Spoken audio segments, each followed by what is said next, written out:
எல்லாருக்கும் வணக்கம். Welcome to தனு சமையல். இன்னைக்கு நம்ம பார்க்க போற ரெசிபி கொங்கு ரீஜியன்ல ரொம்பவே ஃபேமஸான அரிசி பருப்பு சாதம் எப்படி பண்றதுன்னு பார்க்கலாம். அதுக்கு தேவையான பொருட்கள் என்னங்கிறத ஃபர்ஸ்ட் பார்த்துடலாம். ஒரு கப் அரிசி எடுத்து கழுவிட்டு 1 hour முன்னாடி ஊற வச்சு எடுத்திருக்கேன்.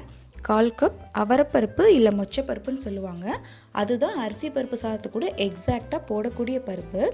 அது கிடைக்காத பட்சத்தில் நம்ம பாசிப்பருப்பு, அப்புறமா துவரம் பருப்பு, அந்த மாதிரி வேறு பருப்பு கூட ஆட் பண்ணி செஞ்சுக்கலாம்.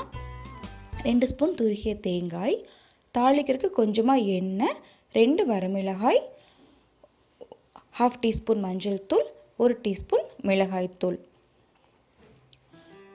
ஒரு 10-15 சின்ன வெங்காயம் கட் பண்ணி வச்சுருக்கேன், ஒரு கொத்து கருவேப்பிலை, கொஞ்சமாக மல்லி இலை, தாளிக்கிறதுக்கு கொஞ்சம் கடுகு, சீரகம், 4 பல் பூண்டும் சீரகமும் எடுத்து வச்சுருக்கேன். இதை நல்லா டிங்சிக்கில் வச்சு இடித்து தட்டிட்டு அதுக்கப்புறம் சாப்பாட்டில் சேர்த்துக்கிட்டா சாப்பாடு ரொம்ப சுவையாக இருக்கும். இப்போ எப்படி செய்யணும்னு பார்த்துடலாம். இந்த மாதிரி ஒரு பாத்திரத்தில் எண்ணெய் சூடு பண்ணிக்கலாம். இப்போ எண்ணெய் ஆட் பண்ணிக்கிறேன்.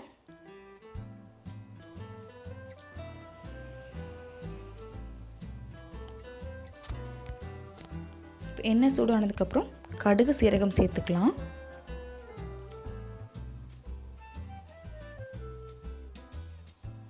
கடுகு சீரகம் பொரிஞ்சதுக்கப்புறமா ஒரு கொத்து கருவேப்பிலையில சேர்த்துக்கிறேன். அதுக்கப்புறம் வெட்டி வச்சிருக்க சின்ன வெங்காயம், 2 வரமிளகாய், இது எல்லாத்தையும் சேர்த்துக்கலாம். இது எல்லாத்தையும் சேர்த்துட்டு ஒரு தடவை கலந்து விட்டுறலாம்.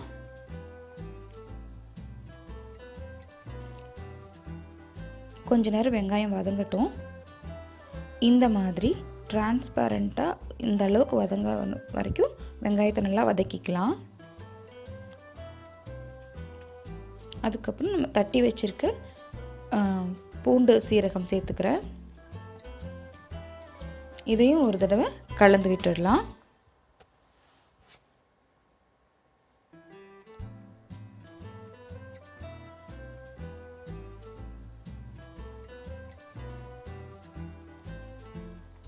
ஒரு கப் அரிசிக்கு 2 கப் தண்ணி, பருப்புக்கு 1/4 கப் பருப்புக்கு 1/2 கப் தண்ணி, அப்போ மொத்தமாக 2.5 கப் தண்ணி ஆட் பண்ணிக்கோங்க.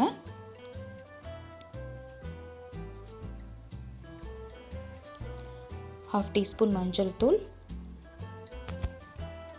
1 டீஸ்பூன் மிளகாய் தூள், கடைசியாக நம்ம வச்சிருக்க பருப்பும் அவரை பருப்பு அதையும் சேர்த்து ஆட் பண்ணிக்கலாம்.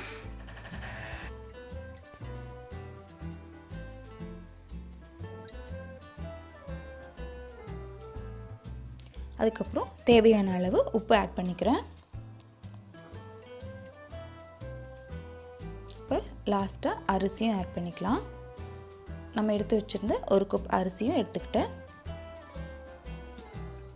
அப்புறம் துருகிய தேங்காய். தேங்காய்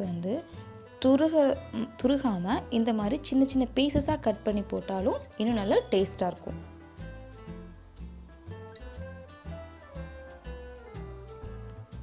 லாஸ்ட்டில் கொஞ்சம் மல்லி இலை. இதை எல்லாத்தையும் ஒரு தடவை நல்லா கலந்து விட்டுட்டு சால்ட் டேஸ்ட் பார்த்துட்டு குக்கருக்கு மாற்றிடலாம். இப்போ இதை நான் குக்கருக்கு மாற்றிட்டேன். இப்போது குக்கரில் 3 விசில் வச்சிடலாம்.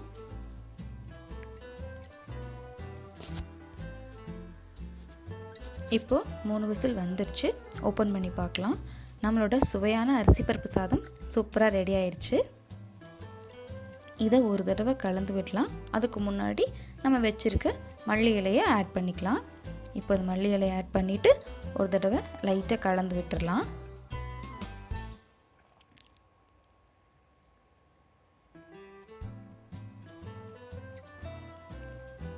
அவ்வளோதான். இப்போது நம்மளோட சுவையான அரிசி பருப்பு சாதம் ரெடி ஆயிடுச்சு. இது நெய், அப்புறமா தேங்காய் எண்ணெய், இந்த மாதிரி தயிர், அந்த மாதிரி எது வச்சு சாப்பிட்டாலும் ரொம்ப சுவையாக இருக்கும். ரொம்ப ஈஸியாக சீக்கிரமாக செஞ்சிடலாம். இந்த ரெசிபி ரொம்ப ஹெல்த்தியானதும் கூட. இதில் வேறு எந்த ஸ்பைசியான மசாலாஸும் ஆட் பண்ணாததுனால நீங்கள் எல்லாருமே இந்த ரெசிபியை நல்லா சாப்பிடலாம். நீங்களும் உங்கள் வீட்டில் செஞ்சு பாருங்கள். உங்களுக்கு இந்த வீடியோ பிடிச்சிருந்துச்சுன்னா லைக் பண்ணுங்கள்.